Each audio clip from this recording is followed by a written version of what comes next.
ठीक है जी, तो अब आगे चलते हैं जनाब सेनेट की तरफ।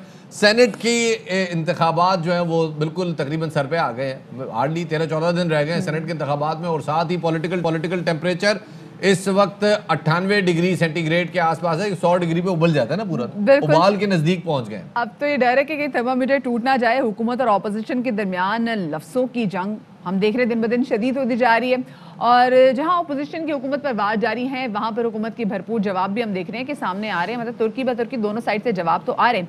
गुज़िश्ता रोज़ भी हमने देखा कि वज़ीराबाद जलसे की तरह मरियम नवाज ने खैबर पख्तूनख्वा के शहर नौशहरा में खिताब के दौरान नैब को भी इंतकाम का निशाना बनाने की धमकी दे डाली, और उनका कहना था कि मुल्क तरक्की कर रहा था कि जहरीली सुनामी आ गई। क्या कहना था इस जलसे के दौरान मरियम साहिबा का, आपको सुनवाते हैं। वक्त दूर नहीं, अवाम भी नैब को अपनी इंतकाम का निशाना बनाएंगे। तो जनाब ये बयान सामने आने के बाद फवाद चौधरी साहब ने इस बयान के रद्द-ए-अमल में कहा कि मरियम नवाज जो है वो बानी मुत्तहिदा का लेडी वर्जन है, और इस नैब के खिलाफ इंतकाम की बात पर इदारों को नोटिस लेना चाहिए। क्या कहा उन्होंने, वो सुनवाते हैं आपको।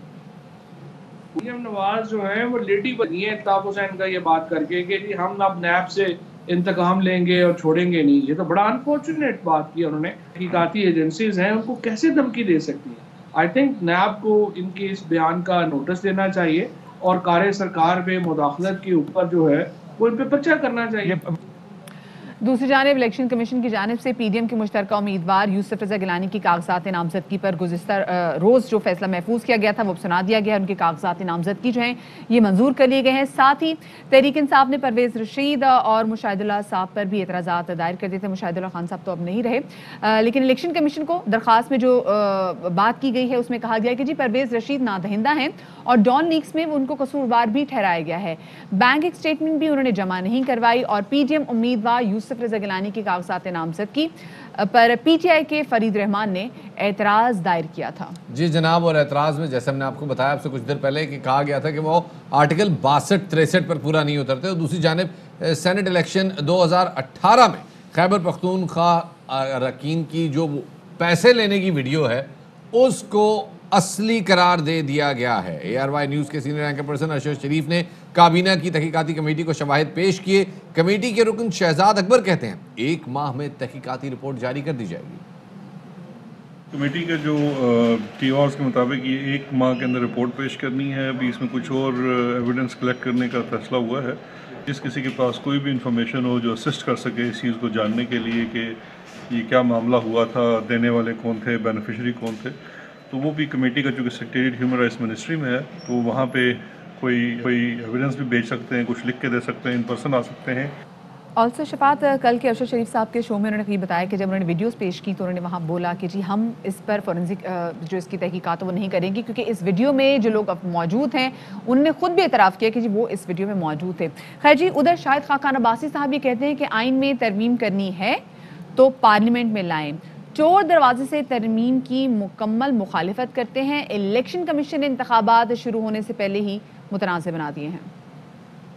इलेक्शन कमीशन ने इस इलेक्शन शुरू होने से पहले मुतनाज़ा बना दिया है। मैं या राजा साहब जो प्रपोजर सेकेंडर हैं वो यहाँ मौजूद ना होते 11 बजे तो गिलानी साहब के कागज़ रिजेक्टेड थे। उधर दाखिल करने वालों के पास ना कागज़ है ना वकील है, उनको टाइम दे दिया गया। पाकिस्तान के आइन में तरमीम का हक सिर्फ पाकिस्तान की पार्लियामेंट को है, किसी और को नहीं है। ना सुप्रीम कोर्ट को है, ना इलेक्शन कमीशन को है, ना हुकूमत को है। किसी चोर दरवाजे से आइन को अमेंड करने की कोशिश की हम मुकम्मल मुखालफत करते हैं। तो जनाब इस हवाले से बात करने के लिए हमारे साथ मौजूद हैं पीपल्स पार्टी के रहनुमा लतीफ़ खोसा साहब। खोसा साहब बहुत शुक्रिया वक्त देने के लिए, very good morning sir. Supreme court में अब जो है वो सुनवाई जारी है। इलेक्शन कमीशन से कहा जा रहा है जनाब आप देख रहे हैं कि पैसे चल रहे हैं, आप देख रहे हैं कि जो है वोट खरीदे जा रहे हैं, तो क्या आप करेंगे कि इस चीज़ को आप जो है कंट्रोल कर सकें, कोई ज़ाब्ता अखलाक तय कर सके, कोई वोट को ट्रेसेबल कर सके।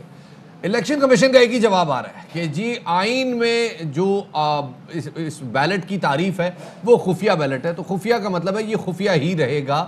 और एक बिल्कुल हम देख रहे हैं कल जो सुप्रीम कोर्ट में जो सरकारी कार्रवाई सामने आई वो हम सबके सामने है, उसमें इलेक्शन कमीशन अपने स्टांस पर डटा हुआ है। आपको क्या लगता है कि ये जो अदालती कार्रवाई चल रही है, इस पे आपकी पार्टी का क्या मौक़िफ़ है? देखिए, हमारी जो ये है कि ओपन बैलेटिंग होनी चाहिए। हमारा ही ये 2006 में मीसाक जमहूरियत में हमने इसको किया था कि इसकी शफाफियत को यकीनी बनाया जा सके, क्योंकि इस पर पहले ही भी बहुत एतराज़ात थे।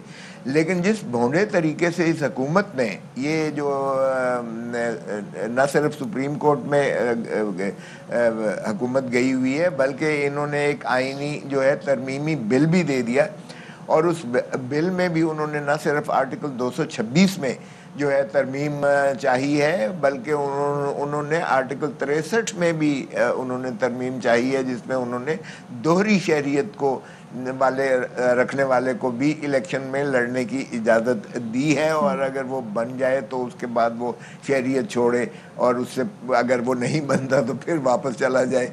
तो ये एक मजाक करने वाली बात थी, इसलिए कि प्राइम मिनिस्टर साहब ने अपने जो इनके जो एडवाइज़र्स हैं, जो इनके पॉलिटिकल असिस्टेंट्स हैं, जो दोहरी शहरियत रखते हैं और गालिबन ATM भी इनके हैं, इन्होंने उसकी आड़ में उनको भी बीच में जो है लाने की कोशिश की। अच्छा। और दूसरी बात ये है कि ये 2.5 साल से इनको इल्म था, 2.5 साल से इनकी हुकूमत है, क्यों नहीं तरमीम लाए? और फिर आप देखिएगा कि जब लेकिन खोसा साहब, अगर देखा जा सके तो चार्टर्ड डेमोक्रेसी आपने की जमात और नून लीग की जमात के दरमियान हुआ था, उसमें भी बात की गई थी कि ओपन बैलेटिंग के हवाले से काम किया जाएगा, लेकिन समहाउ उस पर तब भी काम नहीं किया गया। अब अगर काम किया जा रहा है तो रोड़े भी अटकाए जा रहे हैं, और हुकूमत तो स्पेशली ये कह भी रही है कि इलेक्ट्रॉनिक वोटिंग समेत मुख्तलिफ जो इंतखाबी इस्लाहात हैं वो करना चाहते हैं, लेकिन अपोजिशन जमातें इसकी मुखालिफत कर रही हैं। ये जो हुकूमत दावा कर रही है, ये किस हद तक दुरुस्त है? क्योंकि अगर ओपन बैलेटिंग हो जाती है या इलेक्ट्रॉनिक वोटिंग भी हो जाती है तो आपके हक में भी बेहतर है, हुकूमत के हक में बेहतर है, तमाम जमातों के हक में बेहतर है।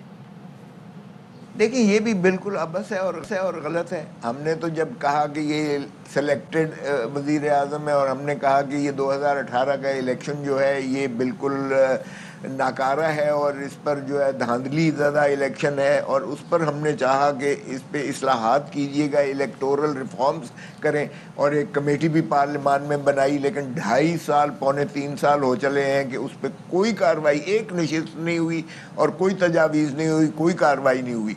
देखिए, हर दफ़ा इलेक्शन के प्रोसेस पर, हर दफ़ा उसके नताइज पर जो है उंगलियां उठती हैं।